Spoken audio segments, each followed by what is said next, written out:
Hello and welcome back to my channel. Today I've got a pretty fun video for you today.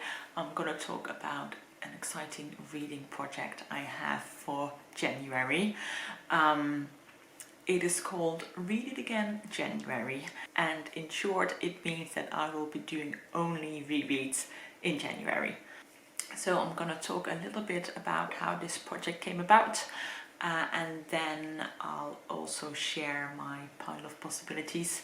So for the last couple of years, my first book of the year has always been a reread. I feel like it's such a good way to start the year. I'll read a book that I know I'll love, and it just really sets the tone for the reading year ahead. And then every year when I finish my reread, I resolve to do more rereading in the rest of the year, because I love it. I love revisiting books. I love that they are familiar. I love that they bring comfort. I love how books can bring something different when you reread them. I think rereading is great, and every year I think I should revisit my books more often. Do I then do that? No. For some reason, then I always immediately forget that I love rereading, and I only gravitate towards the books that I haven't read yet, because I'm always looking for that new favorite. Which is funny, because when it comes to movies and TV series, I basically have like a running rotation of 10 favorites. And I'll only watch something new maybe twice or 3 times a year, which is the exact opposite of what I do with reading.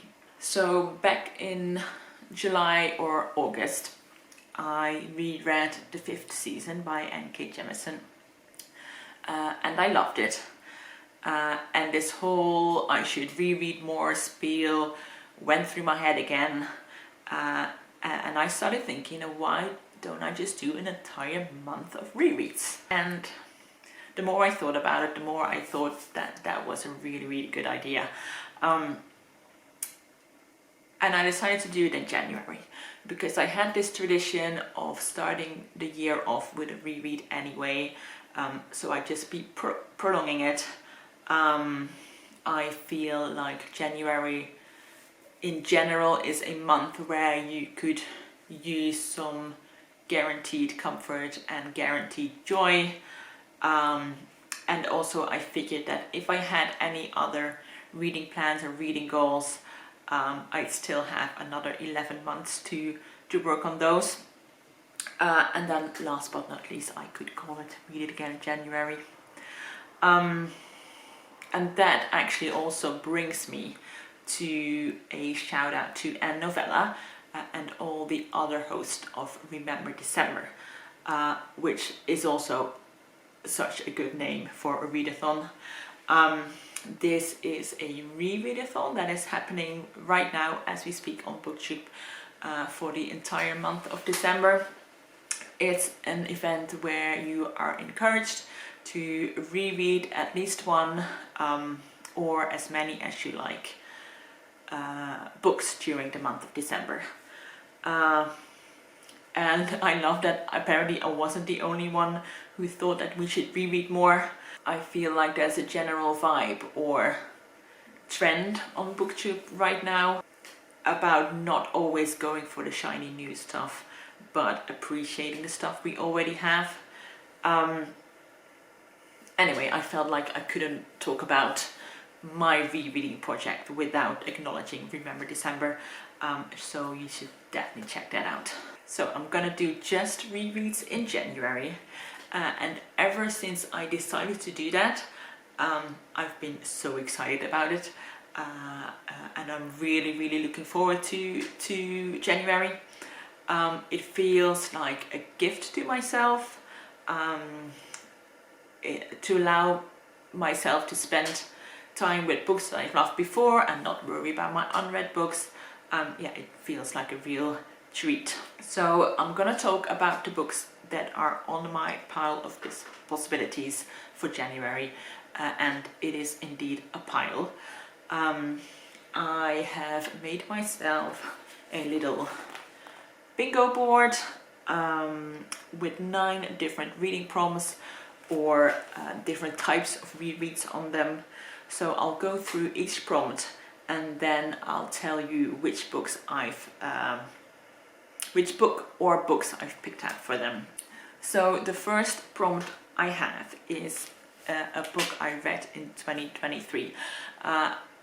And this is the only prompt I'm not going to show you my options for, because that would give too much away for my favorites of the year. So when that video comes out, you can just imagine them all being on my pile of possibilities as well. The next prompt is a non-fiction book. And I grabbed these 3 off my shelf, 3 books with white spines. The first one is The Soul of an Octopus. I've got Into the Wild by John Krakauer. And then lastly I've got No Visible Bruises, What We Don't Know About Domestic Violence Can Kill Us by Rachel Louise Snyder. These are some of my favorite non-fiction books, obviously, and I've been wanting to reread them ever since I read them. Then my third prompt is a short story. I've put it on here because quite often I'll read short story collections. I love short story collections, but you always have stories within those collections that you love the most. So my idea was to either reread the entire collection or maybe just revisit 1 or 2 of them. So the first collection I have is At the Mouth of the River of Peace by Kais Johnson. I don't actually have a particular story that I remember from this collection, but what I do remember is that the collection as a whole was so diverse. They're all stories that center around animals in some ways, but like the different styles and genres of the stories are so completely different. There's science fiction stories, there's mystery stories, you know, some of them are more straightforward, some of them are more experimental, but they all have this nature writing animal thing that links them all together. And then I also have How to Breathe Underwater by Julie Oranger. This collection I read quite a while ago, but there's this one image from one story that has really stayed with me. And that is a story that is set at a children's party or birthday party, and there's this thing with a trampoline. And I can't remember at all like how the story went or, you know, what happened in the story, but I remember that picture of the children's party with the trampoline very vividly. So yeah, I'd love to reread that particular story, but also the collection as a whole. Then my next prompt is to reread a classic, and this is the only prompt I only have 1 book for, because I've been really in the mood to reread this particular book, and that is Northanger Abbey by Jane Austen. This is the only Jane Austen I haven't revisited on audio yet. Over the last couple of years I've been rereading Jane Austen's book, where I read the text and then listen to the audio version at the same time, which I think works really well with her novels, but Northanger Abbey is the only book I haven't done that for, so I would love to do that in January. So the middle square is my free space, and for me a free space doesn't mean I shouldn't read a book for it. I should still read a book for it, but it can just be any reread I like. So I just ran through my bookshelves and started picking off books that I have loved in the last couple of years. These are all books that I read in the last couple of years, and about all of them I've said that I would love to reread them, but I haven't yet. So I'm just gonna quickly show you them. I've got Flames by Robbie Arnott, Burial Rites by Hannah Kent, Cat's Eye by Margaret Atwood, All My Puny Sorrows by Miriam Taves, Everything I've Never Told You by Celeste Ng, The Heart is a Lonely Hunter by Carson McCullers, The Enlightenment of the Green Gate Tree by Shukuva Azar, A Place for Us by Fatima Farheen Mirza, The Bluest Eye by Toni Morrison, Do Not Say We Have Nothing by Madeline Thien, Commonwealth by Anne Patchett, and lastly A Tree Grows in Brooklyn by Betty Smith. Yeah, those were just some of my favorite books.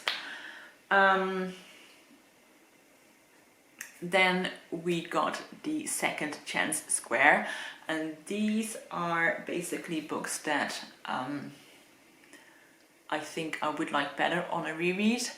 You know, there's always these books that you felt like you read at the wrong time, or maybe you haven't given it the attention it deserved at the time. So I got 2 books for those. One of them is Hot Milk by Deborah Levy. This was a book that I liked just fine when I read it. I think I gave it about 3 stars. But I haven't stopped thinking about this book ever since I read them. I think about this book all the time. So that makes me want to revisit it. And then the other book I have is a book that was hyped a lot when it first came about. And I think it might have been a little bit overhyped, because when I got to it, I was a bit underwhelmed and I didn't like it as much. That is The Essex Serpent by Sarah Perry. But still, in theory, I should love this book. So I'm thinking maybe I'll like it better when it isn't as hyped up in my mind. So yeah, we will see how this goes on a reread. Then I've got a childhood favorite. I think there's nothing like that feeling of revisiting a favorite book from your childhood. And both of the books I picked today have elements to them that haven't really stood the test of time. In particular, that they both have racist elements to them, so I wanted to acknowledge that. But they are also books that I've read so many times in my childhood. So they're both books I'm really familiar with and will have a sense of comfort to them. The first one is this book by Ian Brighton. It's a book about twins that go to boarding school. I'm not sure what the series is called in English, but I used to read these books all the time when I was a kid. Vividly remembered the midnight feasts they had in their dorm rooms, and just the adventures those twins had at school. I've had a lot of fun reading these books when I was a kid. And then the other book I have is Pippi Longstocking by Astrid Lindgren. Another book I used to read all the time. There have been periods in my life when I had this out from the library for months and months and months. Basically, you could loan the books for 3 weeks from the library. I would return it. I would then go into the library, see if they had this book, if they had another copy of the book, and I would loan it. If they didn't, I would just, wait until the other person who had it returned it, and I would lend it out again. Yeah, I was pretty obsessed with Pippi Longstocking, and still am, maybe a little bit.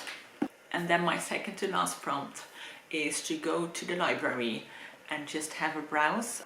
Maybe pick up a book that I don't have in my own collection, a book that I maybe forgotten I've read. Yeah, so I plan to go to the library in January and just surprise myself. And then the last prompt is maybe the prompt that is the most